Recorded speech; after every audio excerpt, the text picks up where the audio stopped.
country. We are gonna start with Heaven's Gate. We woke up very, very early this morning because we were staying in Ubud and the temple was about 2 hours away from us. So this is us at 5 a.m. arriving at Heaven's Gate. And it was such a beautiful experience. We got to see a volcano. We got to go high up in the hills. But just letting you guys know, you do have to wear the traditional Balinese sarong in order to get into the temple. And if you do want to take some pictures, you might be in a line. So while you're in the long line, think about how you want to pose, how you want to take your picture, because there's going to be a long line behind of you and you're going to feel like you're under pressure. But because the line was so long, we opted out of staying in the line and we actually found a little hack, which I'm going to show you guys what we did. We actually took a picture at Heaven's Gate, but we took it on the opposite side.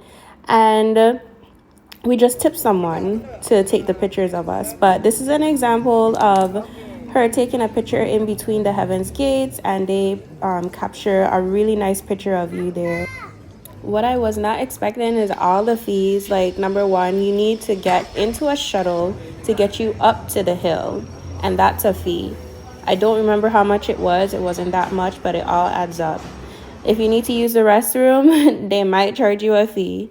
And then when you reach the bottom of the temple, there's a next steep hill that you have to go up. You can either pay a scooter to take you up or you can walk. And we were tired of paying fees. So guess what we did?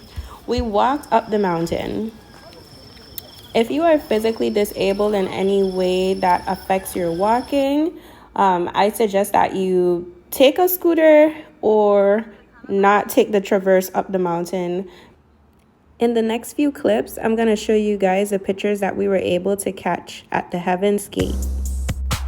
If you are impatient like me, then you'll be able to get some photo ops. Trust me, you don't have to wait in the line. You're able to go on the back of go down the hill a little bit and go to the back of the Heaven's Gate, and there's a little field where you'll see a photographer there and you can take as much pictures as you want. There was no line and our pictures came out so nice.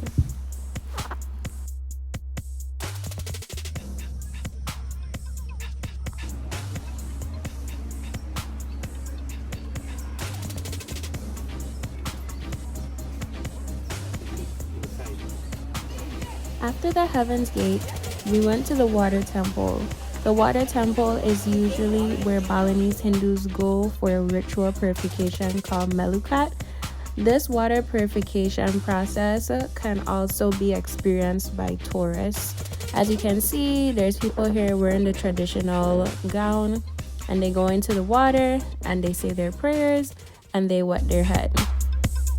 What's special about this temple is that the water in the area comes up from the ground, so it's primary water.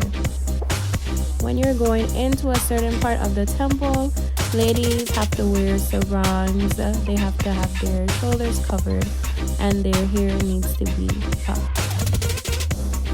I do like that even though tourists are able to experience the Balinese culture, their religion, and their ways, they do have restrictions at their temples where only locals are allowed to go into or access certain parts to pray.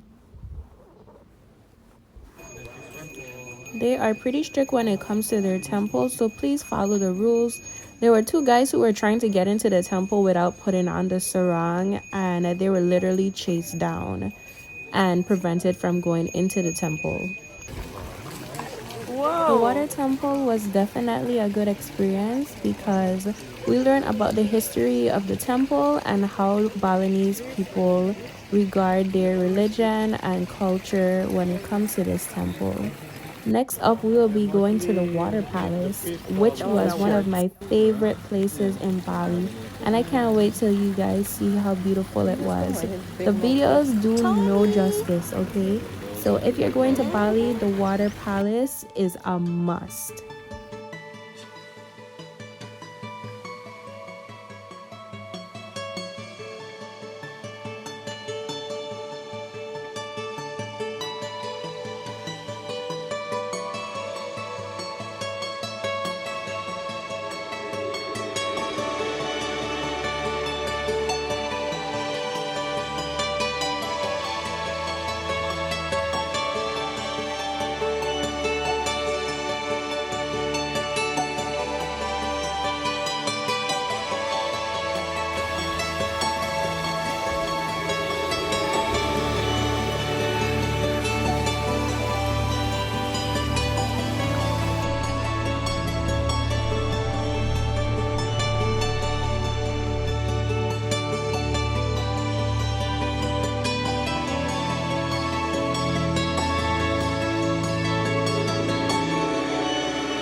is the next day, and this day was our chill day. We tried to do everything that we could have done that we didn't get to do. This is my first time experiencing a flower bath, and the flower bath was provided by the Airbnb, which was included in the cost, by the way. We had the options of having the 2 tubs filled with flowers, but I was the only one who wanted that experience, so we just had 1 tub filled up.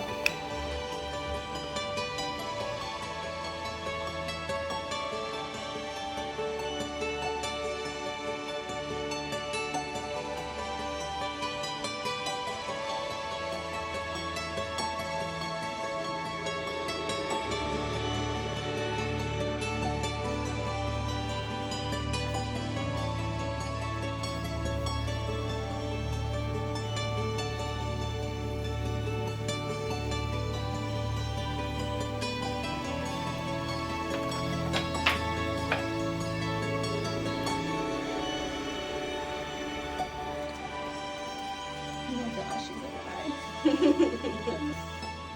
She has 4 legs, y'all.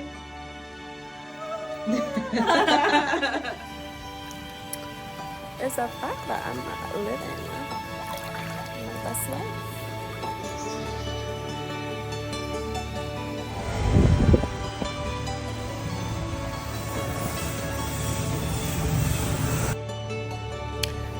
Alright guys, so on our last day, on our way down into the town, taking a walk in Ubud to go shopping, we found a silver jewelry making class, which we were pretty excited about. We didn't have too much time with the class, but we asked him if he could custom make some jewelry for us, which he did right then and there, and it took him no time, probably less than 20 minutes.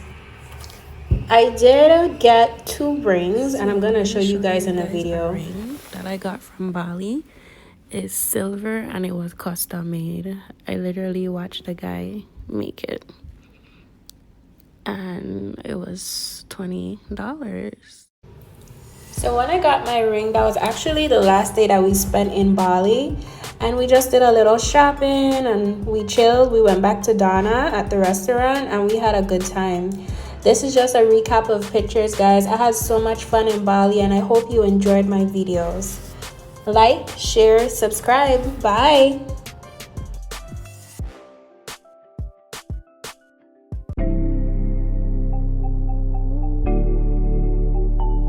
The Legion.